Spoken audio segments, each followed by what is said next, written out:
Muy buenas tardes, hermanos, amigos y seguidores de la Escuela de Alexandría. Bienvenidos a esta cafetería de cierre de nuestra semana de tercer aniversario. Muchas gracias a todos los que nos han estado acompañando en todas las conferencias que tuvimos en la semana. Esperamos que hayan sido de bendición, de retos, de reflexión, de cuestionamientos y que sobre todo sean una motivación a estudiar un poquito más. Seguramente le movieron la silla en alguna de ellas y si eso pasó, creo que logramos el objetivo, logramos el objetivo. Hoy vamos a estar compartiendo, como les decía, la cafetería de aniversario. Los que deseen incorporarse a la sala Zoom, sean bienvenidos, sean bienvenidos. Pidan los links por las redes sociales de la escuela, que con gusto se los daremos. Gracias. Algunas indicaciones. La cafetería es libre, pueden participar, levantar su mano desde que lo hagamos con orden y con respeto. Cualquier persona puede intervenir. Eh, Esperamos pues que más personas se incorporen a la sala. Sabemos que estamos empezando en este momento, no sabemos a qué horas realmente vamos a terminar, pero trataremos pues, porque yo sé que como ha sido habitual en todas nuestras cafeterías y los profesores pueden dar fe de ello, empiezan muy tímidos al principio, pero después no hay quien los frene. Entonces, digámoslo así, en las primeras instancias de esta cafetería, pues no vamos a poner un límite a las intervenciones, me refiero a tiempo de quien quiera participar, pero en la medida en que vayan llegando más, pues por comodidad y por respeto de todos, vamos a tener que limitar las intervenciones en el tiempo, pero sientas en la libertad de participar. Un saludo a quienes nos están viendo por YouTube, por Facebook. eh, pues me imagino que les queda más fácil esa opción, pues lo ideal sería que se pudieran incorporar al Zoom, pero si tienen inconveniente, no hay ningún problema. Sean bienvenidos. Bueno, propósitos que tenemos con esta cafetería es tratar de disertar un poquito más algunos de los temas que se tocaron en la semana. Entonces vamos a estar como también en un espacio de responder algunas preguntas, de contar un poco más para aquellos que nos conocen por primera vez o se acercan por primera vez a la Escuela de Alexandría, que quiénes son estos locos, hombre, quiénes son estos locos y por qué les da por hacer esto. Entonces vamos a estar contando algunas anécdotas de cómo comenzó esta pequeña escuela. También tengo entre una agenda hipotética esta tarde. Recuerdan los alumnos, sobre todo la gente que está en el grupo de difusión, que habíamos hecho una encuesta demográfica y algunos me pidieron que si se podía mirar el resultado de esa encuesta, pues vamos a mirar a ver cómo nos fue. Eh, y también nos gustaría escuchar de parte de nuestros alumnos, hermanos y seguidores comentarios al respecto de nuestro trabajo, tanto positivos como negativos. Y si tienen alguna crítica a nuestro trabajo, bienvenida sea, bienvenida sea. Estamos dispuestos a escucharla de que provenga con respeto. Bueno, un saludo para los profesores que me acompañan esta tarde, el profesor Anderson Muñoz, profesor Raúl Arce, profesor William Márquez y por supuesto, a nuestro miembro plenipotenciario, nuestro hermano Ángel Sánchez, quien está detrás de toda la producción audiovisual de la Escuela de Alexandría. Bienvenidos a todos los que nos están acompañando. Bueno, yo creo que vale la pena contar algunas anécdotas para ir entrando en calor. Eh, Voy a comenzar con una anécdota. ¿Dónde, me refiero a geográficamente, nace la Escuela de Alexandría? Y literalmente la Escuela de Alexandria nació en una banca de un parque, con una conversación que tuvimos mi querido hermano Anderson y este servidor. No tenemos la foto del lugar, pero cuando él y yo pues no nos conocíamos, él me buscó por el WhatsApp y dijo que necesitaba hablar conmigo. Ok, y acordamos reunirnos en un lugar de la ciudad de Medellín que se llama Biblioteca Parque Belén. Biblioteca Parque Belén. queríamos hablar algunas cosas acerca de la Biblia textual. En ese entonces yo era representante para Colombia de la Sociedad Bíblica Iberoamericana. Y bueno, nos sentamos a hablar y empezamos a proyectar cosas y surge la idea de que no era una casualidad nuestro encuentro. Seguimos conversando y a los días nos presentaron a nuestro hermano Jesús Francisco, Joshua, como lo conocen algunos, y comenzamos a proyectar trabajo en equipo y se llegó el momento de que nos invitaron a responder unas inquietudes. Un hermano nos invitó a responder unas inquietudes acerca del Textus Receptus, esto tiene que ver con crítica textual, y digámoslo así, fue como nuestro primer reto como equipo. De ahí comenzamos a plantear trabajo, a desarrollar los logotipos y como el proyecto de la escuela, y dictamos una charla que es casi que la charla inaugural de nuestro canal, donde pusimos sobre la mesa lo que podría decir nuestro manifiesto como escuela. Nuestro manifiesto como escuela, que es ese video que se llama Teología entre la pedagogía y el dogma. Es uno de los primeros videos que se van a encontrar. Casi que salimos a blanco y negro en ese video, pues también. Eh, Ahí está para el que lo quiera ver. Ese es una especie de manifiesto fundacional de la Escuela de Alejandría, de cómo comienza este trabajo. Comenzamos a ofrecer las primeras versiones de nuestros cursos, el Concilio Divino, Panorama Histórico del Cristianismo, Periodo Intertestamentario o Periodo del Segundo Templo. Al tiempo se unió nuestro hermano Raúl Arce con toda la parte del hebreo arcaico, y comenzamos a dictar tanto charlas grupales como clases tipo seminario. Y ya de eso, pues, ajustamos 3 años. En el proceso hemos conocido excelentes personas, personas maravillosas que se han unido como alumnos, como hermanos, pero se han hecho familia. Se han hecho familia. Es muy agradable ver también cómo las personas han comenzado a interactuar en torno a nuestra escuela, o sea, amistades que se han forjado acá, relaciones que se han forjado acá, cosa que nos alegra mucho. Nos alegra mucho que la escuela de Alexandria se haya vuelto un lugar de encuentros. Y si hay desencuentros, pues también es para encontrarnos de otra manera.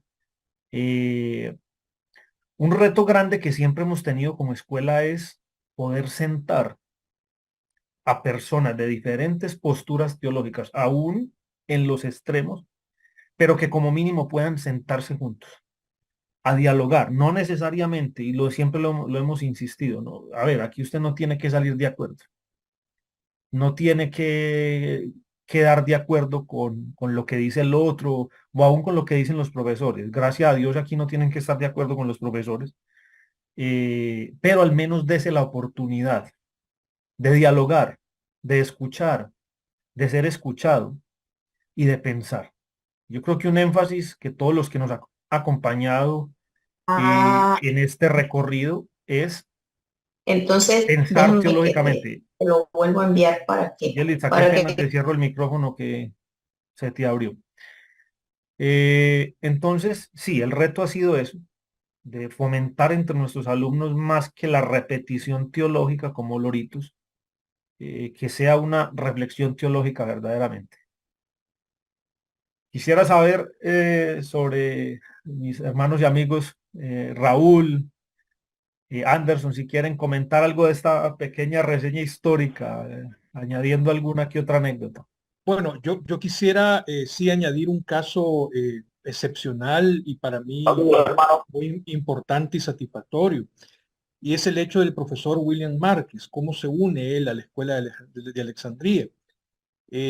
Nuestro actual profesor de griego Koiné, el profesor William Márquez, comenzó siendo un alumno de la Escuela de Alejandría, ¿verdad? En diferentes cursos. Y para nosotros es una gran satisfacción y un gran privilegio tenerlo ahora como profesor de griego Koiné de la escuela, ¿verdad? Eso quería acotar nada más.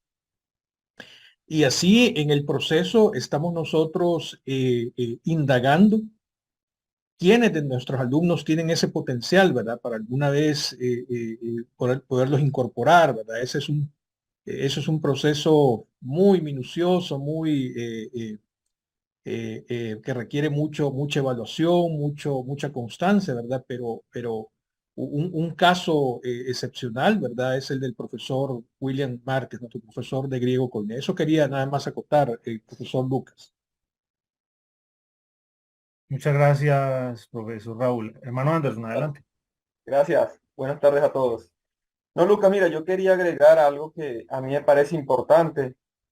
Eh, Ahorita hay 13 participantes, pero sí es algo que creo que todos deberían escuchar dentro del grupo, todas las personas que siguen la escuela, y es que o sea, cada profesor de la escuela tiene una creencia, tiene una postura.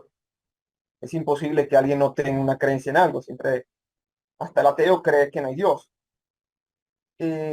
Pero cuando estamos frente a la escuela de Alejandría, tratamos y hacemos todo lo posible porque esas posturas queden a un lado. Bien. Y uno de los objetivos de la escuela es transmitir eh, conocimiento, estudiar el texto críticamente, seriamente, sin romanticismo. Y en ese orden de ideas, nosotros como escuela, ustedes van a ver que van a tener distintas presentaciones. Van a ver profesores, bueno, profesores que van a creer en la opción A, profesores que van a creer en la opción B, profesores que van a creer en la opción C.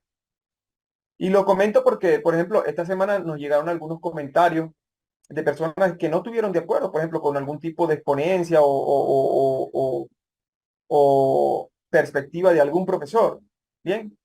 Y o sea, lo que yo quiero decir es simplemente es que no definan a la escuela de Alejandría por una perspectiva de algo. Bien. La escuela de Alejandría es un instituto. Que todos somos creyentes, sí, todos somos creyentes, siempre tratamos de dar un pequeño mensaje un poco reflexivo, todos somos creyentes, pero aquí va a venir quien sea, aquí va a venir uno que va a decir que Jesús no es Dios, otro que Jesús es el diablo, otro que Jesús es Dios, otro que es el Mesías, que no es el Mesías. Aquí se invita y se le da la oportunidad de presentación de una forma académica y seria a cualquier personaje, cesacionista, continuista, calvinista, alminiano, judío cristiano, mesiánico, lo que sea.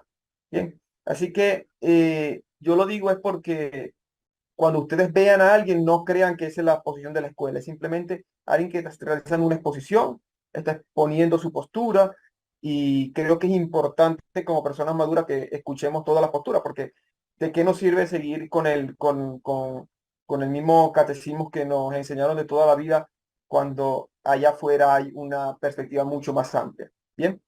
Y Lucas, cuando se te olvidó comentar que yo te escribí porque yo era nuevo en esta ciudad, no conocía a nadie y pues empecé a tratar de buscar personas, ¿bien?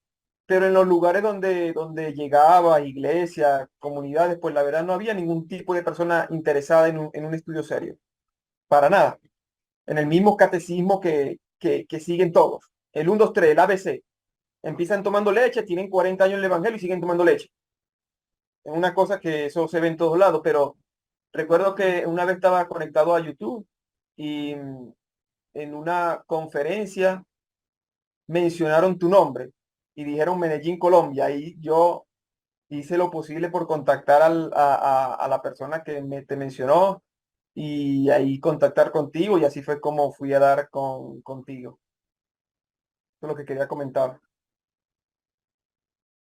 Gracias, hermano. Gracias. Sí, bueno, ahí estamos contando algunas incidencias. Profesor William va a comentar. Adelante. William es como Pablo, el abortivo, Uy, pero qué es eso. Yo soy el abortivo. el que llegó de último. No, un saludo. Ya que estamos aquí conectados. Un retorno. Sí, tienes que bajarle el volumen a algo porque hay feedback, por favor. Sí, no, hay unas coletitas allí para que se escuche más. Bueno, no, ha sido un año y medio de crecimiento. Sí, efectivamente fui el último que ingresé. De hecho, fui alumno de Lucas, fui alumno de Raúl. También cursé con Anderson. Con el que cursé menos materias fue con Me tiene que dar diploma de trigo, ¿no es? ¿Cómo es que? Me tiene que dar mi diploma de trigo o de olivo, ya casi santo. No, ha sido un tremendo año, gracias a Dios. Y bueno, ¿no? Seguimos creciendo. Gracias por el apoyo que he recibido de Raúl, de Lucas, de Ángel, de Anderson, de su Francisco, que fue el que me retó a estudiar griego hace unos años. La verdad, gracias, y seguimos a la orden. Los estoy escuchando por acá. Nos íbamos a congregar aquí en casa, pero bueno, animamos a la gente a escuchar la cafetería hoy. Muchas gracias, hermano William. Bueno, les recuerdo tanto a los que están en Zoom como a los que están en YouTube, la sala Zoom está abierta al que quiera entrar. Yo le agradecería entrañablemente a los que están en la sala Zoom si pueden prender las cámaras, que saben que siempre en las cafeterías yo insisto mucho. A mí me gusta hablar con gente, no con cuadritos negros en el Zoom, como muy feos, son muy feos. Ustedes no saben, yo les decía en esta semana a los alumnos, a los profesores, perdón, les dije, profesor, ustedes no saben el horror que me causa a mí en los videos que quedan en el canal de YouTube, cuadros negros hablando. O sea, yo le paso que no ponga la cámara si tiene muy mala señal de internet o está en una sala de cuidados intensivos o, o ponga los filtros de que quiera para que sea bonito, no hay problema, pero sí les agradezco en la medida de las posibilidades, si pueden poner la cámara, sobre todo para intervenir, porque, a ver, esto es una comunidad académica, una comunidad de estudiantes, comunidad de hermanos, no una comunidad de espías que tienen que estar con un cuadro negro ahí, entonces, en la medida que puedan entrar, por allá me alegra ver rostros que hace rato no veía. Un saludo, José. Bueno, hermana Marbet, no hay problema, no hay problema, a usted sí le entiendo. No se preocupe, un cordial saludo. Antes, gracias por estar aquí escuchándonos. Eh, sí, a ver, ha sido un proceso que hemos llevado con la escuela eh, y ha habido muchos retos en el camino, ha habido muchos retos en el camino, porque como parte de la reflexión teológica que hacemos como profesores, es evidente que también hay una reflexión pedagógica de cómo enseñar y qué enseñar y qué enseñar. Hace días, lamentablemente no recuerdo en qué espacio, yo a veces sufro de mala memoria, profesores y hermanos, disculpen, hablábamos de que, no, sí, esos temas se están enseñando en muchos seminarios, esos temas, y yo me quedé pensando, que me digan en cuáles, porque yo he hablado con varios profesores dedicados a la enseñanza teológica en muchos seminarios y me han dicho, estos temas no se enseñan. O sea, estos temas en los seminarios habituales no se enseñan. O sea, casi que yo digo, sí me gustaría mirar el pensum de varios seminarios a ver si están enseñando estas cosas o seguimos limitados a una agenda de una teología programática determinada por X, Y, Z denominación, ¿cierto? Eh, obviamente entiendo que eso puede ser un asunto complicado para algunas denominaciones y para algunas confesiones. O sea, dar tal liberalidad a los estudios bíblicos puede ser un arma de doble filo. Pero bueno, ahí también vale la pena cuestionar los propósitos de dicha institución. Eh, y quiero comenzar con una primera pregunta abierta para todos los hermanos que están en la sala, para los profesores. ¿Qué es crecer bíblicamente? ¿Qué es crecer bíblicamente? Quien quiera responder, bienvenido sea, bien puedan, láncense al charco.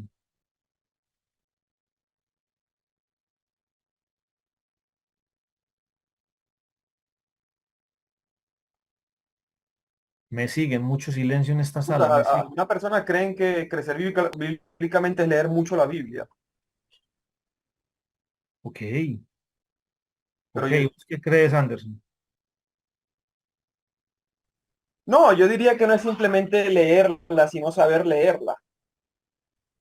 Pues no necesariamente muchas veces dice lo que uno cree que dice, sino puede decir algo totalmente distinto.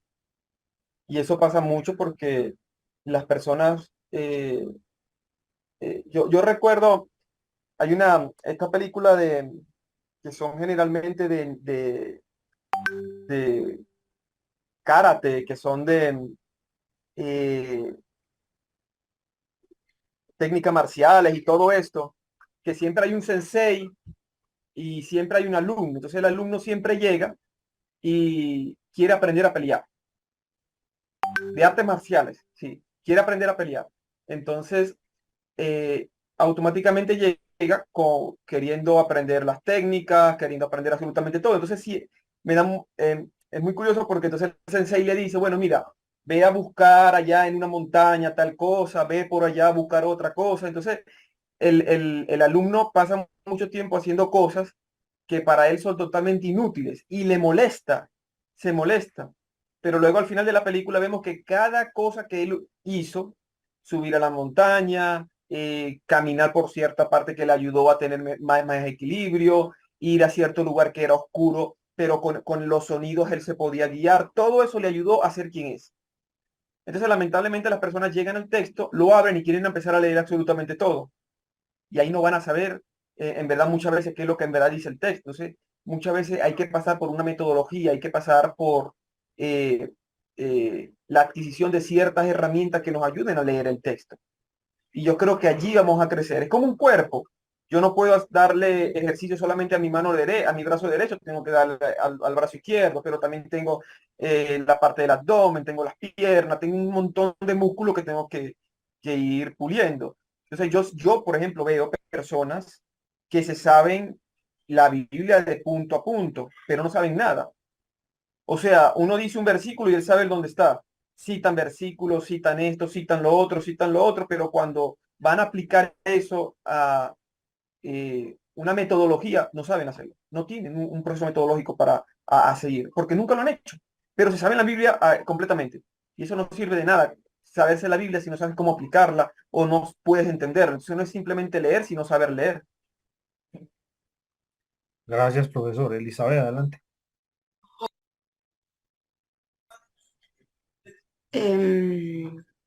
Es una pregunta compleja, ¿no? Porque depende, depende la Biblia para qué la uses, finalmente. Yo por lo menos lo hablo desde la experiencia que yo tengo en mi comunidad, ¿no? Y en el que estoy tratando de trabajar, es entender a la Biblia como un puente para tu crecimiento espiritual y no para usarla para tu propio beneficio personal. Entonces, ¿por qué? Porque puedes saber y ser muy erudito en la escritura y sin embargo en tu vida personal ser todo lo contrario, lo que decía Anderson, ¿no? Sencillamente no entender lo que estás aplicando. El caso de eso siempre el caso famoso de Rabí Zacarías, ¿no? Cuestionado.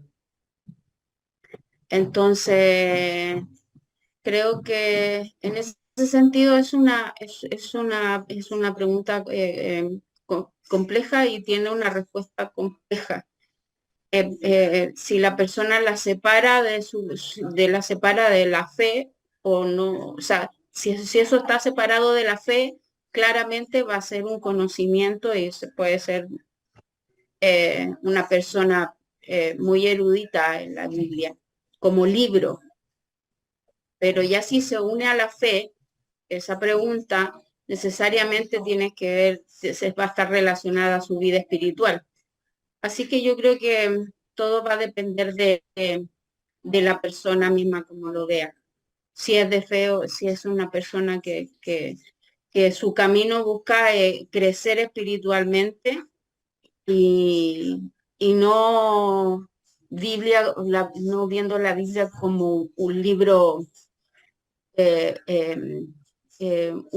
como cualquiera, ¿no? En donde yo lo tengo que disgregar, separar, evaluar, etcétera, o aprendérmelo de tapa a tapa. Eso por lo menos. Gracias. Gracias, Eli. Hermana Pía, adelante si quiere hacer algún comentario al respecto. Luego nuestro hermano Ángel Graujewski, por favor.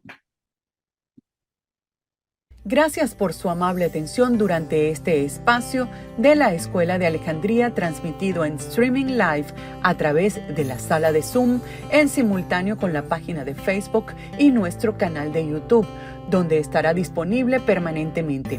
Si este contenido le está generando alguna pregunta, inquietud, duda o comentario, le invitamos cordialmente a suscribirse al canal de la Escuela de Alejandría, activando la campana para recibir notificaciones cada vez que abrimos otro espacio de participaciones en vivo o subimos nuevos contenidos. Síganos en nuestras redes sociales. Visite nuestra página web, contiene información que podría interesarle. Y para una comunicación más directa y personal, ponemos a su disposición nuestro chat de WhatsApp.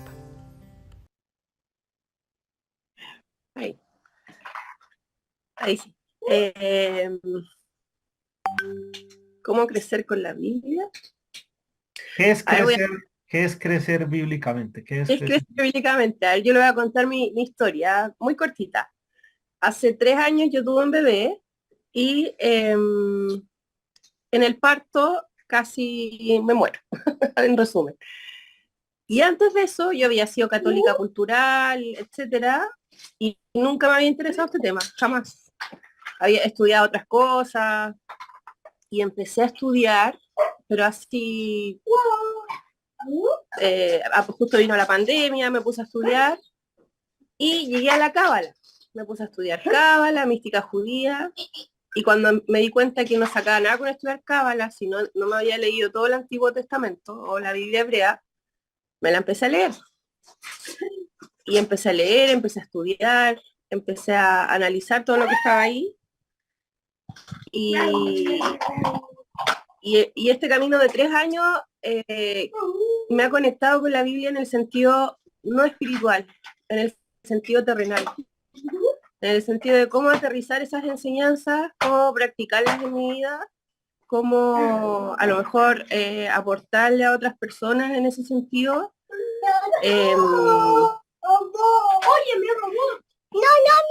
Para mí la espiritualidad no tiene sentido si no se vive en la tierra, si no se conecta con la vida, con tu familia, en tu casa, con tus amigos, con tu entorno, con todos los que interactúas. Y eso es un resumen más o menos. Y eso es lo que yo extraigo de... Me encantan las ciencias bíblicas, me encantan las fechas, los autores, estudio mucho de eso. Pero también voy analizando los mensajes y voy entendiendo que son súper aplicables y muy importantes para mejorar tu propia vida. Y no desde un punto de vista egoísta, sino que cuando uno mejora, mejoras para el resto también. O sea, mi maternidad sobre todo me ayuda mucho a practicar con a llevarlo a la práctica con mis hijos, a darme cuenta que está en mis manos su futuro, su formación, sus valores, sus principios que hoy están bastante perdidos en la juventud. Y no quiero aportar 2 jóvenes más que pasen todo el día en el computador haciendo nada. Y así que en ese sentido a mí me ha servido mucho. Eso. Gracias, Pía, muy amable. Y bienvenidos a todos los que se van uniendo. Un saludo a los que están en YouTube. Vuelvo y les reitero, pueden unirse a la sala Zoom, pero si se sienten cómodos en YouTube, pues gracias por seguirnos por allí. Estaremos atentos a sus comentarios. Bienvenidos a los que se han ido uniendo a la sala Zoom. Doctor Raúl Cruz, bienvenido por acá. Aquí estamos calentando motores.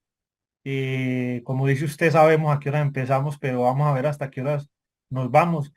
Dicho eso sea, bien pueda traiga su fresco, agua, Coca-Cola, tinto, café, vino tinto, mate, lo que quiera, porque de pronto sus galletitas. Yo le digo que aquí yo estoy en un calor doble porque yo sé que nuestras cafeterías siempre son calurosas en muchos sentidos, pero está haciendo un calor en mi ciudad, familia, que Les digo que por respeto a la audiencia no presido esta cafetería en camisilla, pero si no lo haría porque si me ven sudando, No, es por Luca, eso. por favor. Tranquilo, Mr. Antes, no, que pero no me da pena de usted, me da pena de la hermana, hermano, por eso. No quiero hacer descarriar a ninguna hermana por ahora. Entonces, bueno, en ese orden de ideas, hermano Ángel Graviesky, por favor. Hay un ruido de fondo, creo que. Ah, sí, a ver, les pido un favor, las personas que vayan ingresando y que no estén participando o que no mantengan cerrados sus micrófonos, por favor, se lo suplico, para que, como esto va a quedar grabado, pues no quede la transmisión de YouTube y el posterior video como un salpicón de cámaras moviendo así según el ruido. Tienen la libertad de participar. Miren que no he bloqueado micrófonos, pero por favor háganlo responsablemente. Eso sí se los agradezco. Adelante, Ángel. Buenas tardes, Lucas. Sí, un placer realmente todo esto. Esta semana estuvo muy interesante todo. Y lo que respecto a la pregunta que vos hiciste hace un rato, ¿qué es crecer bíblicamente? Me vino a la mente un versículo que dice Lucas 2:52, y Jesús crecía en sabiduría y en estatura y en gracia para con Dios y con los hombres. Vemos cuatro facetas ahí. La parte de sabiduría, conocimiento sería, estatura, que sería físicamente, y gracia para con Dios, que sería un crecimiento espiritual, y para con los hombres, un crecimiento social, podríamos decirlo. O sea, vemos ahí cuatro facetas, física, mental, espiritual y social. O sea, ¿qué voy con todo esto? Que el ser humano es íntegro, se necesita crecer eh, proporcionalmente. O sea, no podemos dedicarnos por ahí, qué sé yo, únicamente a una área y olvidarnos las otras áreas. Es como que necesitamos ir equilibrando y aprendiendo a todo, ¿viste? O sea, relacionarnos con Dios, con los humanos. O sea, necesitamos sí o sí aprender a debatir, a intercambiar opiniones. Necesitamos, qué sé yo, por ejemplo, aprender, qué sé yo, una ama de casa a cocinar, a cuidar a sus hijos. No estoy diciendo que el hombre no tiene que cocinar, simplemente quiero decir que Sí, hermano, la cuidado con eso, hermano, que termina, pronto lo mandan a se expulsar la vuelve. hermana, hermano, y ahí sí maluco. No, es más, a mí me gusta cocinar, yo soy fanático de cocinar, me gusta, pero creo que como ser humano necesitamos ir complementando y a veces piscar un poquito acá, un poquito allá, en el sentido también del conocimiento intelectual, a veces un poco, conocer un poco qué sé yo, lo que piensan distintas personas, lo que, por ejemplo, a mí me gusta aprender temas de salud, por ejemplo, yo soy vegetariano y ahora estoy dedicándome a ver que necesitaba ciertas vitaminas, como por ejemplo la B12, que el vegetariano no lo tiene por naturaleza, porque la vitamina B12 únicamente es de origen animal, o sea, no hay de origen vegetal vitamina B12. Entonces uno compra un suplemento chiquitito y lo disuelve. Yo lo disuelvo como un polvito en cualquier comida y ya está, porque la vitamina B12 abunda, mejor dicho, abunda, nuestro hígado lo recicla, digamos. Y eso me ayudó a que mis análisis en la sangre sean mejores. O sea, yo no estaba mal de salud, pero aprendí que la vitamina B12 para los vegetarianos, o sea, los vegetarianos estrictos, como es mi caso, que ni siquiera huele leche, ni huevo, ni queso, o sea, porque el que consume leche y huevo, queso, tampoco necesitaría tanto preocuparse por la B12. Ojo, pero no es tan así. A veces incluso hasta los carnívoros necesitan B12 porque hay problemas de absorción, pero eso es otro tema. Bueno, ¿qué voy con todo eso? Que muchas cosas a veces cuando queremos crecer nos metemos por ahí mucho en un tema y nos olvidamos los otros. Entonces yo llamaría crecimiento a que debemos hacerlo en todas las áreas y gradualmente, a medida que nos dé las posibilidades, obviamente. Esa sería mi opinión. Gracias. Muchas gracias, Angelito. Dios te bendiga. Hermana Yelitza, adelante, por favor. Hola, buenas tardes y buenas noches aquí desde España. Qué bueno que estamos en la cafetería. Tengo para mate, pero a esta hora mate no. Me gusta mucho el mate, sí, por fin adquirí este año mate y ahí lo tomo. Ahora son las 10:30, 10:34. Has hecho una pregunta, Lucas, de ¿cuánto tiempo dijiste que podíamos hablar? Por ahora no estamos limitando el tiempo porque no se han animado muchos, pero yo sé que entre vaya pasando más el tiempo y vamos entrando más en calor, todos van a Sí. querer hablar. Entonces, por ahora, no Por te lo voy a pronto dar no es más que nos vamos a instalar, pero vamos bien, vale. Sí, Beni, quiero hacer una claridad por un comentario que hicieron en el YouTube. El énfasis de la pregunta es, ¿qué es crecer? No creer bíblicamente, crecer bíblicamente. De todas maneras, agradezco a Luis Ramos, que nos está respondiendo allí, nos está dando una opinión muy interesante. Ahorita la leeré, pero adelante, Yelitza, por favor. Muy bien. Bueno, yo siento como a veces bueno, he ido aprendiendo a ser como que muy al detalle. Crecer, sabemos que es un desarrollo. Ahora, bíblicamente se refiere a libros. Entonces, intrínseco que necesitamos primero que todo leer. Ya lo ha hecho Grabowski. Se me ha olvidado en este momento Ángel Grabowski, con bastante precisión, ¿no?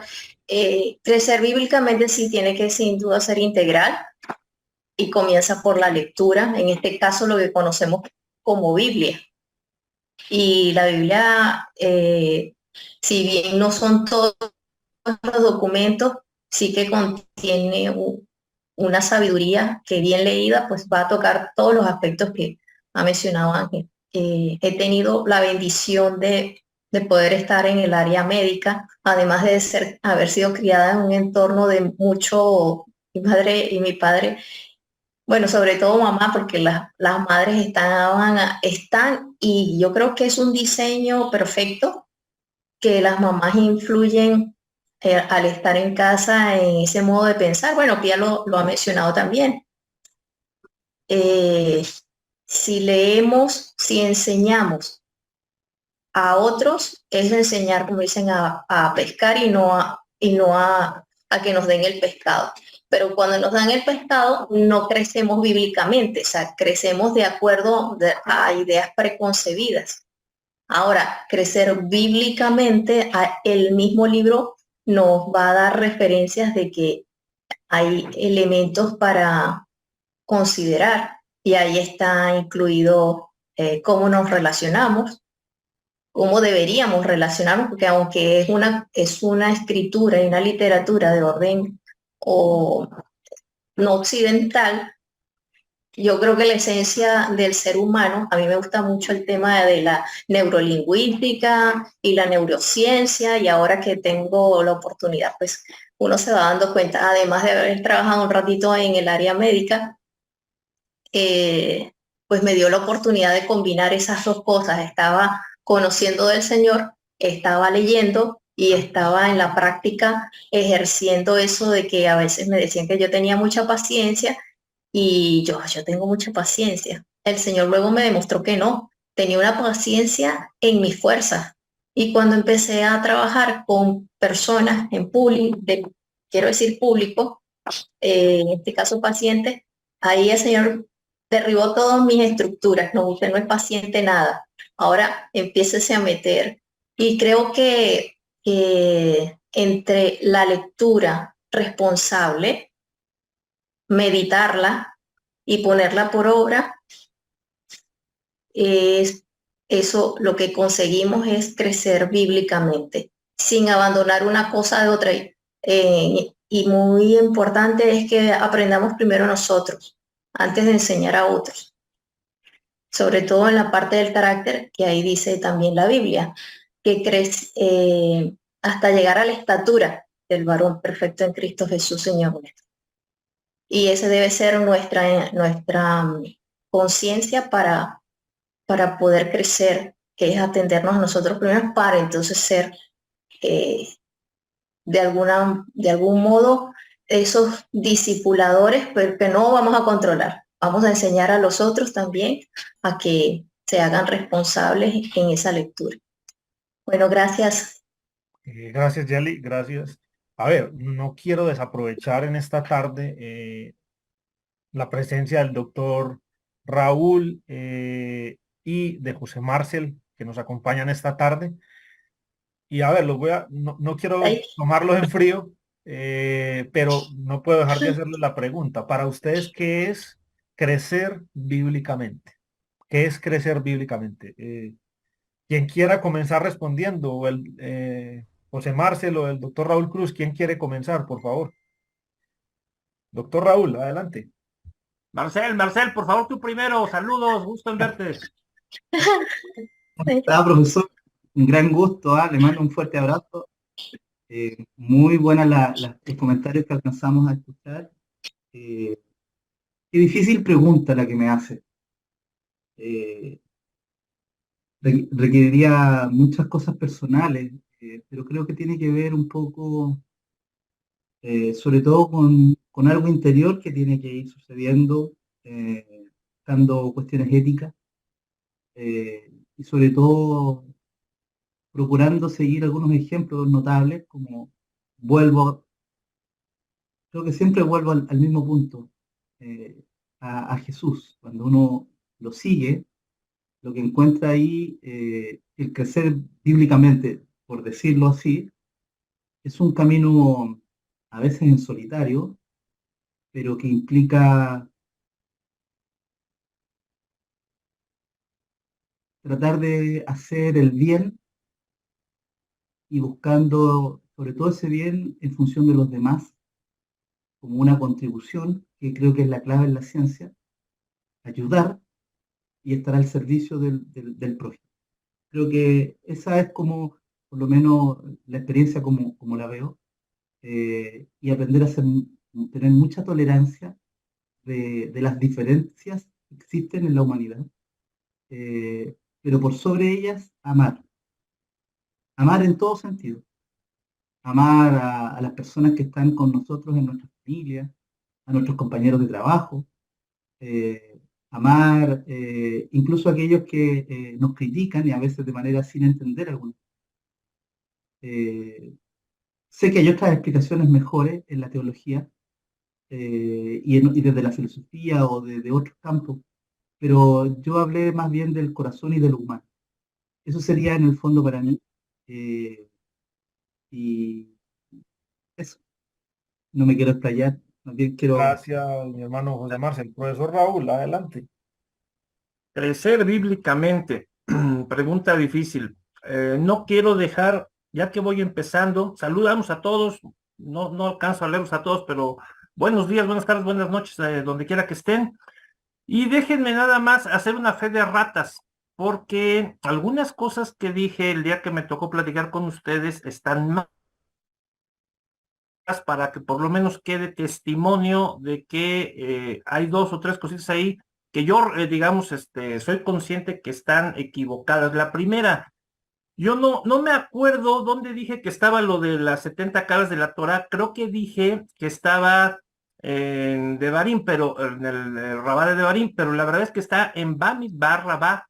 Ahí es donde se encuentra este texto que yo mencioné en el 13 de Bamidbar Rabá. Entonces, eso es lo primero que corrijo. Lo segundo que corrijo es que mencioné que el actual presidente del Colegio de México era el hijo de Luis Villoro, Juan Villoro, pero eso no es cierto. Ahorita es Eusebio Juaristi Cosío, que es un físico-químico mexicano famoso. Entonces, son dos cosas que estaban mal. Alguien siempre me va a criticar porque me equivoqué, entonces lo corrijo rápido para que eso quede corregido. Y ahora entro a lo que, y seguramente puede haber por ahí alguna otra cosa, me avisan si ven algo raro, porque a veces cuando uno habla rápido y todo, pues comete detalles. El libro que te quería comentar para que no se me pase, mi querido, no sé si pueda yo aquí compartir pantalla. ¿Se puede compartir pantalla? Sí, profesor, adelante. Ah, sí, se puede. Habilitado, fíjate. Ya lo vi, entonces, share, ya compartí, ¿verdad? Genial. Ahí está cargó tu escritorio. O sea que ahí ya deben estar viendo. ¿Cierto? Sí, dice velocidad de transmisión. Sí. Eso. Fíjense, nada más 2 minutos, no les quiero dar una clase nada, pero quiero abundar en un par de cosas que mencionamos. Este es un mapa del alrededor del año 200 después de Cristo, donde hay más, está más gris, hay más cristianos. Y entonces la pregunta, o lo que comentábamos con Lucas era, ¿cuánto tardaría en llegar una carta, por decir algo, de Roma a Alejandría, ¿no? O de Antioquía a Alejandría. Bueno, Eldon Hayek, en el libro The Future of Early Christianity, de Ford 3 en el 91, recupera una investigación bien interesante de los datos que tenemos de cuánto tardaba llegar un texto escrito en la época de alrededor del año 250 antes de Cristo. Fíjense qué interesante. Hay un administrador egipcio al que le agradecemos mucho, ¿verdad? Miles de años después, porque él registró eso y se quedó registrado. Entonces, este señor Zenón nos dice que de Asia Menor a Alejandría, en el año 250 a.C., más o menos, se tardaba 2 meses en llegar una carta, 1.300 kilómetros. De Transjordania a Alejandría, 36 días. De Filadelfia a Siria, 14 días. Y de Memphis a Alejandría, 3 semanas. Eso es impresionante. La velocidad de difusión del conocimiento en aquel momento es bastante más rápido de lo que alguien pueda suponer con los datos que tenemos, rigurosos porque está escrito en aquella época. Entonces nada más lo señalo porque ahora tenemos que pensar que estamos hablando de algo mucho mejor porque tenemos el Imperio Romano, tenemos los caminos romanos. Claro, no había un sistema de correo, eso no existía. Pero los cristianos fuimos muy inteligentes en aquel momento e inventamos un sistema de correo con los mismos hermanos que iban viajando de un lado al otro y les dábamos las cartitas. Se ha discutido mucho hasta qué punto eso sería tal vez. Ya voy a dejar de compartir porque era lo único que me interesaba señalarles. Ya se acabó. Muy buen dato, profesor. Muy buen dato. Es un libro que hay que comprarse, hay que leer. Usted estaba haciendo vaquita para otro, pues también hay que entrar, porque no lo tengo, por desgracia. Hay editoriales que no nos dejan compartir cosas y otros que son difíciles de encontrar ya están fuera de edición. Entonces ese no lo tengo para compartirlo, pero hay que conseguirlo. ¿Qué cosa estaba diciendo que ya se me pasó? Lo de la pregunta, doctor. ¿Qué es crecer? La pregunta, sí, para lo que abrió. Bueno, ¿cómo se crece bíblicamente? Es todo un problema. Lo primero que yo quiero que a veces es muy obvio, pero yo creo que es vital. Uno tiene que creer que la escritura es revelada. Y es un gran paso hasta absurdo. Es un paso absurdo porque ¿qué probabilidad hay que lo que tengo ahí, cada línea, cada texto, realmente primero lo haya revelado Dios y luego haya llegado hasta mí de una manera lo suficientemente intocada para que tenga el sentido que Dios le quiso dar, aunque le hayan cambiado una palabrita o lo que sea? Entonces ese es un primer paso. Y yo considero que eso es empezar a crecer en la escritura. Como yo sí creo que es revelada porque tengo mis argumentos y mis motivos que podemos discutir después, entonces quien no logra creer esto jamás va a poder seguir creciendo en la escritura, porque nadie puede creer en una información que considera poco fidedigna o fantasiosa o lo que sea. Creo que ese es el primer paso. Muchos de los creyentes en realidad no creen que estamos frente a un texto revelado. Se sorprendería si ustedes van ahí a sus congregaciones. Sí, te escuchamos, Lucas. Profe, bueno, lo voy a interrumpir de esta manera, pero a ver, le quiero poner una zancadilla a lo que está respondiendo porque me encanta. Venga. Le quiero agregar sal a esta sopita. Es una cafetería, no estamos platicando. ¿Cómo Venga. así usted? Porque esto es algo que nos toca todo el tiempo en la Escuela de Alejandría. Saben que los profesores creemos que la Biblia es la palabra de Dios revelada, con diferentes matices, porque eso tiene muchos matices. Y muchos se preguntarán, ¿cómo hacen los profesores para creer que la Biblia es la palabra de Dios revelada y no creen en la literalidad de la Biblia? No sé cómo tabulas eso, profe. Entonces, la pregunta es, ¿cómo le hago yo para creer eso? Algo así. Bueno, yo empecé a estudiar, yo les decía que yo empecé a estudiar otro error que cometí. El CUC no es de jesuitas, es de dominicos. El Centro Universitario Cultural, donde yo estaba empezando a estudiar a los 15 años teología, la teología para universitarios que ellos dan, ese es de dominicos, porque también me va a regañar ahí el líder de ellos por andar diciendo que son jesuitas.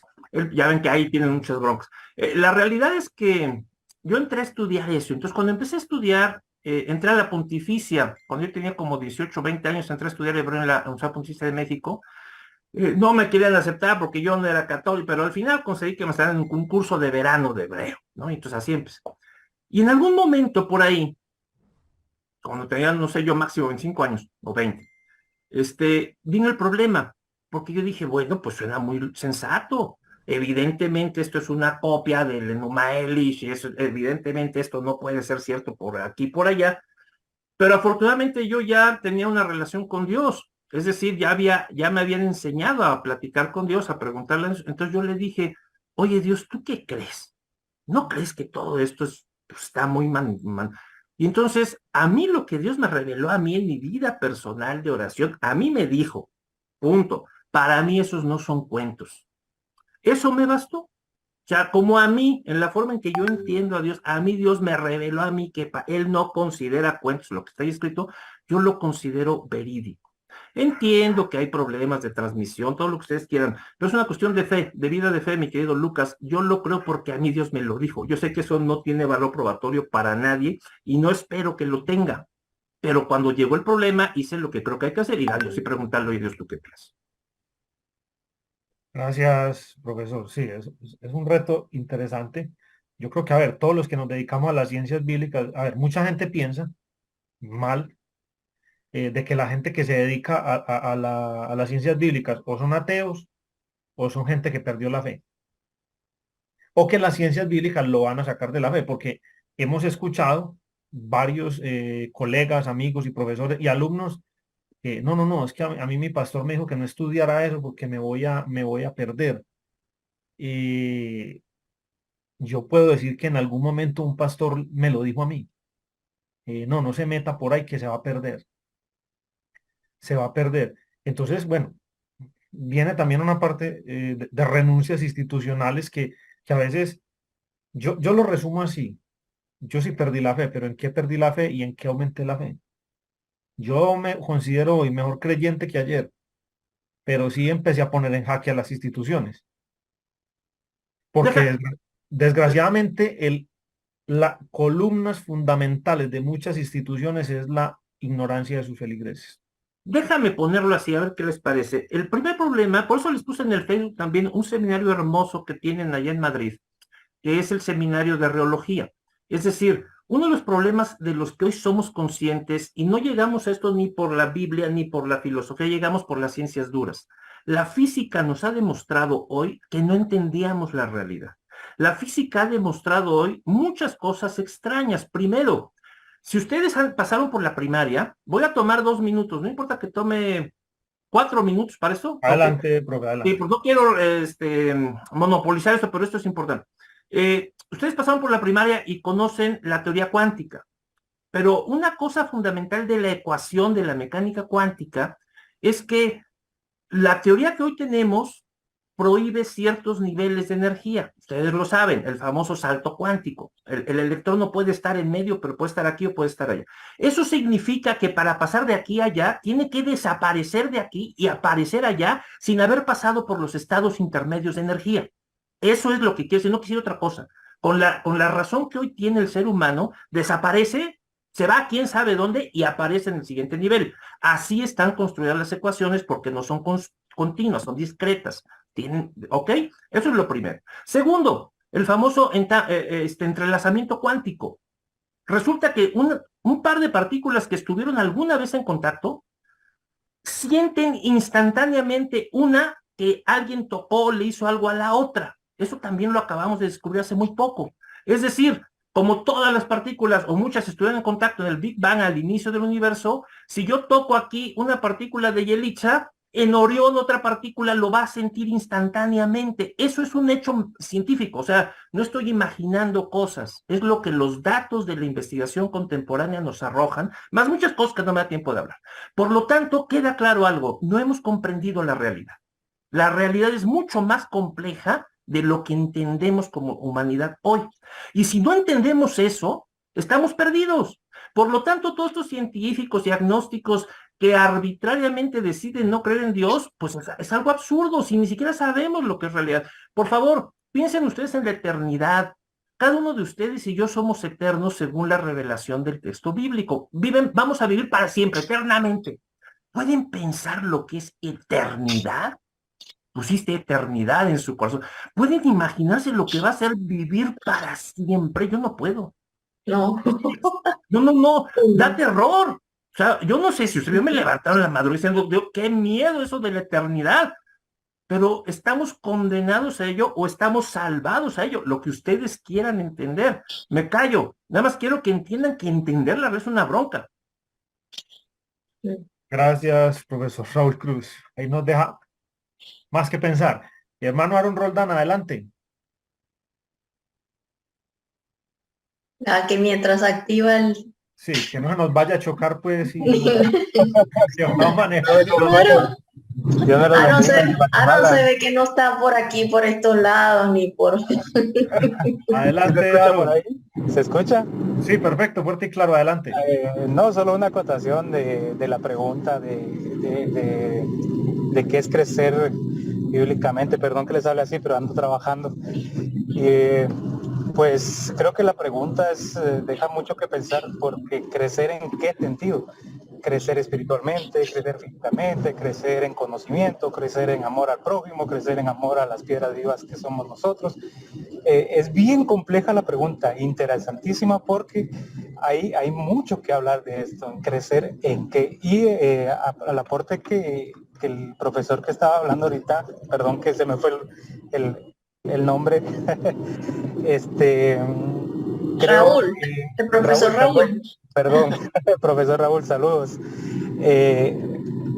Nuestra mente finita, yo sí creo que nuestra mente finita, llegar a tratar de comprender los misterios de una mente infinita como la de Dios, es muy difícil y es hasta un cierto punto un poco peligroso, porque nos puede llegar, si no estamos bien fundamentados, como él dijo, en la fe, que aunque no se puede probar ciertas cosas por el momento, tratar de comprender desde nuestra mente finita a una mente infinita es muy, muy difícil, ¿verdad? Y lo bonito de estas charlas, de estas pláticas, pues es precisamente eso, ¿verdad?